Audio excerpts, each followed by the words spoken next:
Hello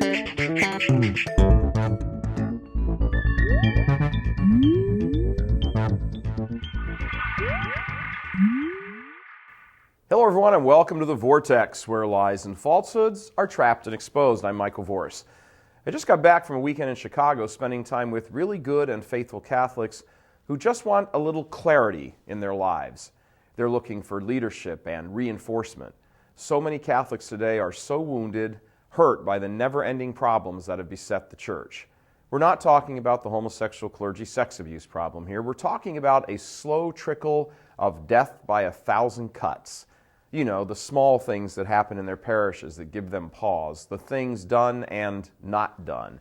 They look around and see this or that small abuse at Mass, something left unsaid in a homily, a seemingly insignificant announcement in the bulletin. You get the picture. All these things begin to add up and point to trouble down the road. They reveal a trajectory of where things are heading, and it's troublesome to them, and it should be.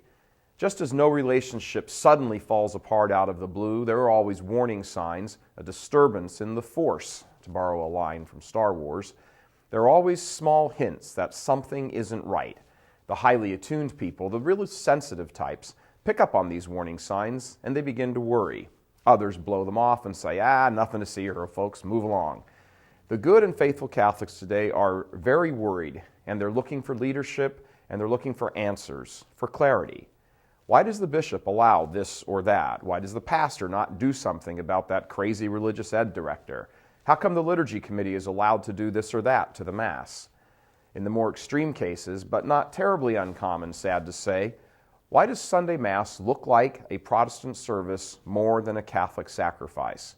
Why is Father always preaching things that are so open to interpretation that they can easily be misinterpreted?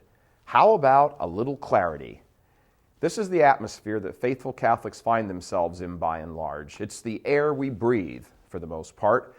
Every time we produce a Vortex episode on some touchy subject, like last week's episodes on contraception, or a couple of weeks back when we did a few on the Pope's warning that very strongly that the sun was setting on Western civilization, we get buried under emails and letters and phone calls from people saying essentially, at last, finally, someone's saying what my priest or bishop will not say.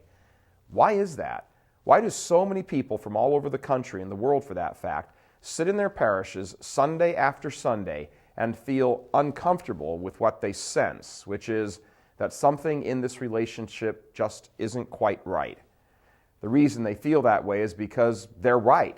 Something in the relationship between some leaders in the church and them isn't quite right.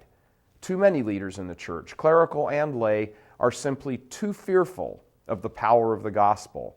They minimize that power, or try to ignore it anyway, and boil it down to pithy little catchy phrases like, God is love, which is awesome in its truth, but becomes a little else than theological bumper sticker material when religious leaders refuse to elaborate on who God really is and what is meant by authentic love. The sensitive people sitting in the pews, the ones who really get it, are sensing that the church is being transformed into the assembly of the feel-good, that the leaders are content to avoid confrontation and simply sit back and allow the collection plate to speak for itself, to never give offense.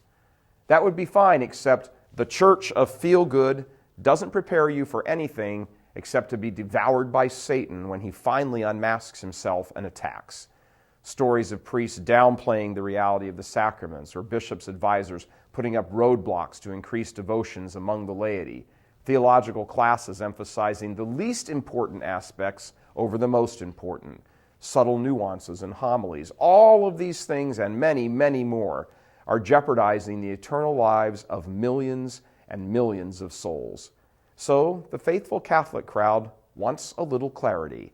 They want the head scratching to cease. They want the church of feel-good to be ejected from their parishes, and they want their bishops to step up and be leaders every day, in every way, constantly. They don't want a mixed bag. They want constancy. They are the children of God, and they deserve no less. God bless you. I'm Michael Voris. Please help us keep delivering these kinds of messages that so desperately need to be heard and acted on. Join RealCatholicTV.com today as a premium subscriber. Become immersed in the faith established by Jesus Christ. The Catholic Church is the only hope against evil because that is its God-given mission. As our Lord said, apart from me, you can do nothing. Join RealCatholicTV.com today as a premium subscriber and come to learn and love Christ more deeply.